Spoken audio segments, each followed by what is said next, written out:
Voy entonces a la descripción de los elementos que hacen pensar que este caso contra el presidente Uribe no es uno que se tramite en estricto derecho, sino fundamentalmente uno que hace pensar que hay detrás de ello una verdadera persecución de carácter político. Lo primero que hay que hacer es el contexto de cómo han sido las relaciones entre el presidente Uribe y la Corte Suprema de Justicia y en particular con la sala penal de esa Corte, que tiene claramente un sesgo antiuribista. Sí. Ese sesgo proviene de una denuncia que hiciesen funcionarios del gobierno Uribe durante su administración por vínculos entre magistrados de la Corte y un narcotraficante italiano que después fue extraditado a ese país, que se llama Giorgio Sali. Esa denuncia involucraba a dos prestantes magistrados del tribunal. De hecho, habían sido los dos presidentes de la Corte. Más adelante, esa molestia que se generó al interior de la corporación por las denuncias hechas por los funcionarios se tradujo en que en al menos dos ocasiones la Corte se negara a escoger fiscal de las ternas que le presentara el presidente de la República, el presidente Uribe. En Colombia, el fiscal no es un funcionario nombrado por el presidente, sino que es nombrado por la Corte Suprema de Justicia de ternas que presenta el presidente. Y después actúa con independencia, no es un funcionario del Ejecutivo. Le corresponde como derecho al presidente ternar y le corresponde a la Corte escoger de esa terna. Es un sistema típico de la democracia de frenos y contrapesos. El presidente presentó en dos ocasiones distintas ternas para escoger fiscal y la Corte en las dos ocasiones se negó a escoger. No se puede alegar que el problema fuesen los nombres de los ternados. Tan no es eso que en una de esas ternas estaba Margarita Cabello, hoy ministra de Justicia del presidente Duque, pero entonces magistrada de la Corte y después electa por sus compañeros que se negaron a escoger de esa terna como presidente del tribunal. El problema, por tanto, no eran los nombres de los ternados, era que esa terna tuviese como origen al presidente Uribe. Y efectivamente no le permitieron que se escogiese de esas ternas el fiscal general. Se esperaron a que saliera del gobierno y a que el presidente Santos, en un ejercicio que puede ser incluso discutible desde una perspectiva jurídica, presentara una nueva terna y escogieran ellos de esa que presentó Santos. Ahí hay un segundo claro elemento de la confrontación de carácter político.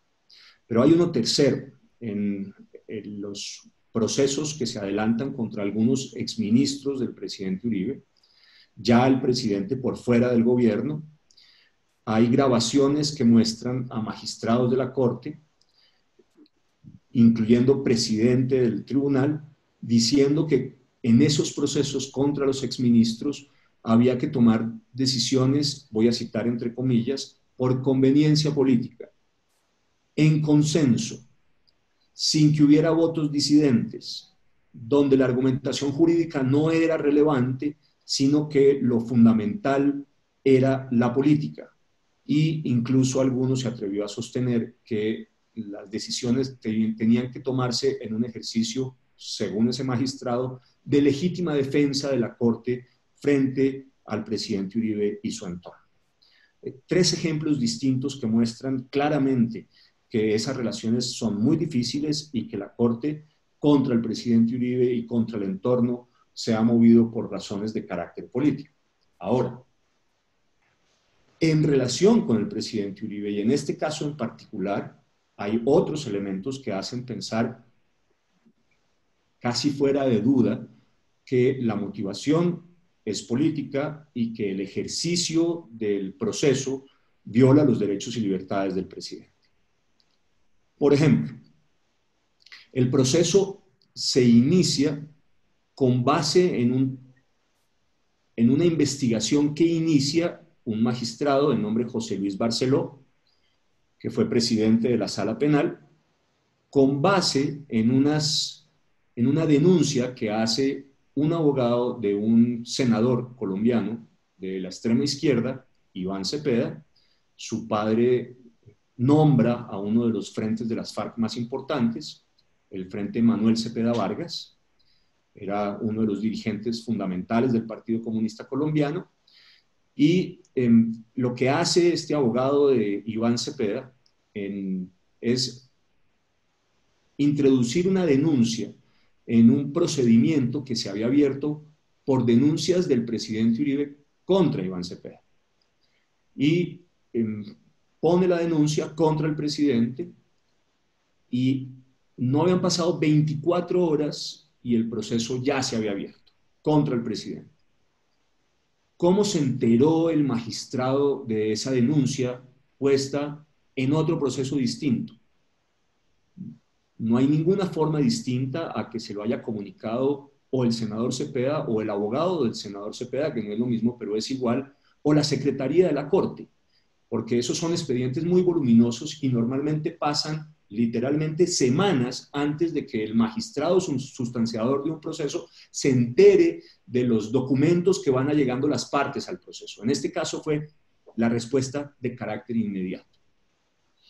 Ahí hay una primera irregularidad que despierta sospechas, pero que uno podría pensar que solo ella no da lugar a pensar que hay una actuación de carácter política. Pero después ocurre que no se le comunica al presidente Uribe que ese proceso se ha iniciado. Más tarde se filtra a un periodista enemigo del presidente Uribe, claramente desde la Corte, que hay un proceso por manipulación de testigos contra el presidente. Como el presidente y sus abogados no tienen esa información, no se la ha comunicado a la Corte en ningún momento, le envían un oficio a la Corte pidiéndole que le definan cuáles son los procesos que corren contra el presidente en esa corporación. La Corte no responde y de hecho cuando responde le oculta en 2 ocasiones distintas la existencia del proceso al presidente. El argumento además es muy curioso. Dicen que no se lo comunican al presidente, lo dicen a posteriori, porque era contra un sujeto indeterminado. Es decir, que ellos no tenían ese proceso como un proceso contra el presidente Uribe. Aquí hay claramente una contradicción. Es imposible. ¿Por qué es imposible? Porque la sala penal de la Corte no hace investigaciones ni adelanta procesos contra sujetos indeterminados. Su única función es en relación con personas que se denominan aforados, es decir, con personas que tienen un fuero particular y que por razón de ese fuero son de competencia de la Corte. Si el proceso era contra persona indeterminada, no podría haber sido asumido por la Corte. Para que la Corte lo pudiera asumir, tenía que ser contra un aforado. Luego aquí hay una contradicción de fondo por parte de la Corte, o bien porque inició el proceso sin tener competencia, o bien porque evidentemente era, como estamos hoy seguros que era contra el presidente Uribe, pero se le oculta su defensa por varios meses. Otra irregularidad, otra singularidad que despierta enormes sospechas. ¿Qué hace después el magistrado Barceló, que es el magistrado que está a cargo del caso? Introduce en ese proceso un conjunto de grabaciones, 22.000 entre horas de conversaciones telefónicas y mensajes de WhatsApp, en fin, 22.000 datos distintos que se hacen en una interceptación al teléfono del presidente Uribe. Pero es una interceptación que no se ordena en el marco de este proceso, sino que se ordena en el marco de un proceso completamente distinto que en teoría nada tendría que ver con el presidente Uribe, contra un representante a la Cámara del departamento del Chocó, de nombre Nilton Córdoba, que no tiene nada que ver con el presidente Uribe, ni tiene nada que ver con el uribismo, ni con el Centro Democrático. Cuando se tiene conocimiento de esas interceptaciones al teléfono del presidente Uribe y se le pregunta a la Corte por qué ocurrió esa interceptación, dice que fue por error, que lo que ha acontecido según el presidente de la Corte y José Luis Barceló, que son los que hacen las declaraciones públicas, es que ese teléfono del presidente Uribe fue, dicen ellos, entregado por Nilton Córdoba, este representante liberal que estaban investigando, en su versión libre, y que Nilton Córdoba lo dio, el teléfono de Uribe, como si fuera propio, como si fuera de Nilton Córdoba. Cuando Nilton Córdoba oye estas declaraciones de Barceló y del presidente de la Corte, hace una declaración a los medios muy contundente y muy clara, donde dice que jura por su madre, lo estoy citando literalmente, que él no dio nunca el teléfono de Uribe como propio, y da un argumento que es finalmente irrebatible. Y dice, tan no es verdad que tal cosa ha ocurrido, que mi versión libre la rindo yo en el mes de mayo del 2018 y las grabaciones al presidente Uribe son de marzo y abril del 2018. Es decir, ocurrieron antes que yo rindiera mi versión libre y pudiese dar mi número de teléfono. La cosa es más complicada porque cuando se le pide a la Corte que muestre la documentación que prueba que Nilton Córdoba dio efectivamente el número de Uribe como si fuera propio en la versión libre, no entrega esa información. Luego, ciertamente, a partir de las declaraciones de Nilton Córdoba es bastante claro que no es verdad, pero hay dos elementos adicionales que muestran que la Corte sí sabía que ese número era el presidente Uribe. Uno, un oficio que dirigen el 17 de noviembre de la compañía Movistar en respuesta a una pregunta de la Corte, diciéndole a la Corte que ese número por el que indagaban era del presidente Uribe. Insisto, noviembre del 17, las grabaciones son marzo y abril del 2018. Y hay otro oficio de investigadores judiciales de la propia Corte dirigidos directamente al magistrado Barceló, confirmando que efectivamente ese número es del presidente Uribe. Es decir, lo que está claro es que la Corte ha mentido abiertamente sobre cómo hizo las grabaciones ilegales, son lo que en Colombia denominamos chuzadas, al teléfono del presidente. Es evidentemente una interceptación ilegal de las comunicaciones del presidente. Más adelante incluso hay unas declaraciones del funcionario técnico de Policía Judicial que estaba a cargo de las interceptaciones diciendo, frente a la justicia y bajo juramento, que le informó a la Corte que efectivamente ese número que le han pedido interceptar no era el de Nilton Córdoba, sino era el del presidente Uribe. No era difícil de confirmar. En la primera conversación que se grabó por parte de los organismos judiciales del teléfono de Uribe, es una entrevista del presidente Uribe, hablando él y identificándose claramente con el presidente Uribe y los periodistas refiriéndose a él como el presidente Uribe, que es exactamente lo que pasa cuando uno tiene esas conversaciones con Uribe. Luego la Corte sabía, desde antes de hacer la interceptación, que era el teléfono del presidente Uribe. Y cuando se hizo la interceptación, porque se lo informó quien estaba haciendo la interceptación, el funcionario técnico, que era el teléfono del presidente Uribe, y aún así por más de 3 semanas siguieron las interceptaciones. Y en lugar de declarar nula la prueba por una violación flagrante de los derechos y libertades del presidente, la legalizan e introducen esa información dentro del proceso judicial. Hay una ventaja enorme. Nada de esas conversaciones muestran de ninguna manera que el presidente hubiera hablado directamente con testigos o hubiera intentado interferir con su testimonio, y por supuesto no hay nada ahí tampoco que muestre que el presidente le haya dado instrucciones o hubiese sabido que su abogado se iba a dedicar a unas tareas de sobornar a los testigos. Pero es un dato indicativo de la manera en que esta Corte maneja el proceso contra el presidente. Más adelante, cuando el presidente finalmente se entera por este periodista que les he señalado a ustedes, que había recibido información filtrada por parte de la Corte, que es también una violación al principio de la reserva sumarial y eventualmente un delito por parte de los funcionarios de la Corte que filtraron esa información al periodista, que había un proceso en su contra, el presidente pide, cuando le confirman finalmente de la Corte que existe ese proceso, que lo reciban en versión libre, es decir, que le permitan ir a él espontáneamente a declarar en la Corte sobre los hechos que se están investigando, y la Corte se niega. Y la Corte se niega durante 2 ocasiones, no solamente una, y nunca le permiten esa versión libre, sino que lo obligan a irse a una figura procesal distinta, de una implicación completamente distinta que se llama la indagatoria. Negarle a una persona que está siendo investigada una versión libre es claramente una violación también a sus derechos y libertades y muestra el sesgo de la Corte en el tema. Hay otros elementos que hacen pensar además en la misma dirección. Más allá del hecho de que le nieguen la versión libre, de que no excluyan pruebas recogidas ilícitamente. Hay interceptaciones de la Corte a las comunicaciones entre el cliente y el abogado, entre el presidente Uribe y su abogado. La inviolabilidad de esas comunicaciones es un principio sustancial del derecho y libertades humanas y por supuesto del debido proceso. Para la Corte no. y ha generado una nueva teoría que no existía en la jurisprudencia colombiana en esta ocasión. Por primera vez la Corte admite la posibilidad de que se intercepten las comunicaciones entre cliente y abogado, violando ese principio fundamental. Pero hay otras cosas adicionales. El presidente, en al menos 6 casos distintos, le pidió a la Corte que oyesen testimonios de personas que contribuirían a su defensa, y la Corte se ha negado a que esas personas hagan las declaraciones que corresponden.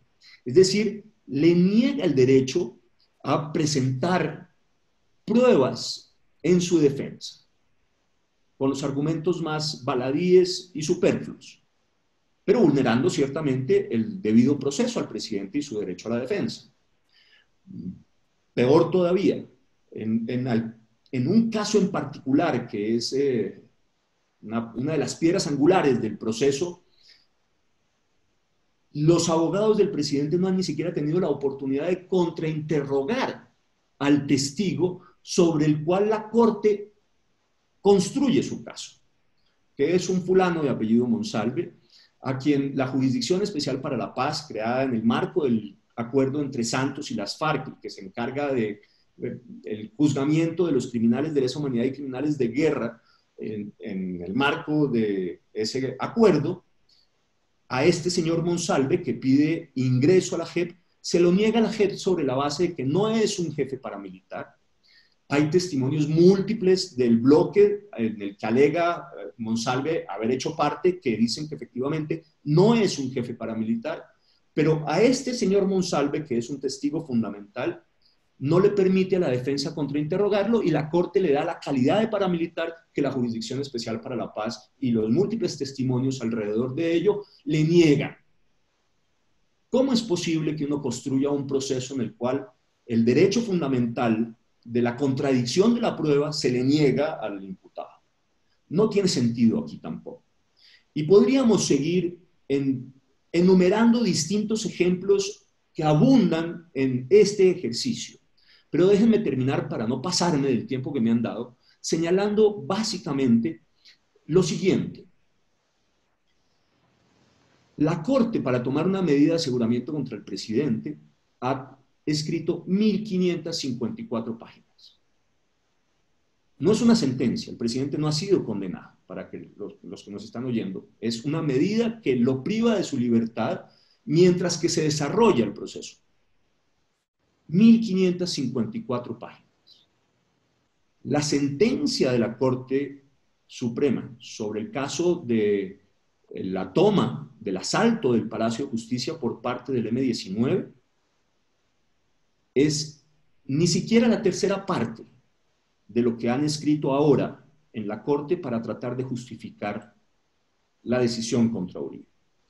Lo que esconden en esa parrafada enorme es la ausencia de razones sustantivas para haber privado la libertad al presidente Uribe. Si las hubiera bastado con dos o tres páginas, que es lo que normalmente usa la Corte para enfrentar una medida de aseguramiento. Aquí se escribe en 1554. Y esta misma Corte tiene unas manchas que hacen pensar no solamente que no es imparcial, sino que además es cuestionable en su legitimidad y su reputación. Al presidente Uribe, con todas estas violaciones al debido proceso, podría agregar más. Hay otro proceso que se le abre al presidente Uribe con base en anónimos, en fin, hay múltiples ejemplos adicionales sobre los que no quiero abundar. Al presidente Uribe lo privan de la libertad sin razón justificada, alegando que puede alterar las pruebas del proceso, lo que es imposible, porque el grueso de ellas, en contra además de lo que sostiene usualmente el Código Procesal Penal, ya se ejecutaron. Luego no hay forma de que el presidente las altere. En cambio, a Jesús Santrich, uno de los comandantes de las FARC, que hizo parte del Comité Central, del Secretariado de las FARC, la instancia máxima de esta organización, que estaba detenido por la Fiscalía General, privado de su libertad, sobre el cual obraban múltiples pruebas de su vinculación con el narcotráfico y además una solicitud de extradición por parte de los Estados Unidos, la Corte, a pesar de las múltiples advertencias que se le hicieron de que si lo liberaba se iba a fugar, le dio su libertad. En cambio, al presidente Uribe, que se ha presentado una y otra vez a todos los llamados que se le han hecho desde el sistema de administración de justicia, que ciertamente no es un peligro para la sociedad, que no se va a fugar de ninguna manera, lo privan de ella. Hay evidentemente unos estándares completamente distintos para juzgar a unos y otros. Finalmente, lo cierto es que estos magistrados que tomaron la decisión lo hacen después de haber sido nombrados por otros magistrados, muchos de ellos vinculados a lo que se ha denominado el cartel de la toga. El cartel de la toga no es nada distinto que unos jueces del más alto tribunal de la República que vendían el contenido de sus decisiones judiciales a cambio de dinero. Está probado que ese cartel existía. De ese cartel hay 2 expresidentes de la Corte ya imputados. Hay otro señalado como responsable y hay al menos 2 magistrados más involucrados. Fueron esos magistrados los que escogieron estos y fueron esos magistrados también, algunos de ellos, directamente responsables de estas conversaciones que les he señalado donde se hablaba de la intención de la Corte de tomar decisiones contra el entorno de Uribe por razones políticas. Son estos magistrados los que eligen a los que hoy juzgan al presidente. Y serán estos magistrados quienes, si el presidente es acusado, y yo no tengo duda de que lo será, lo que uno lee en el comunicado de la Corte y después en las 1554 páginas, no es que se vaya a desarrollar un proceso a partir de ahora, sino que ya la decisión de acusarlo está tomada, aunque no lo digan, pues serán esos los que van a juzgar al presidente. No hay garantía de imparcialidad. Ciertamente hay violación sistemática de los derechos y libertades del presidente y del debido proceso. Aquí han ocurrido cosas por primera vez en la historia judicial colombiana, todas ellas contra el presidente, con clarísimos conflictos de interés y, en mi opinión, con un sesgo antiuribista que es incuestionable. Muchas gracias.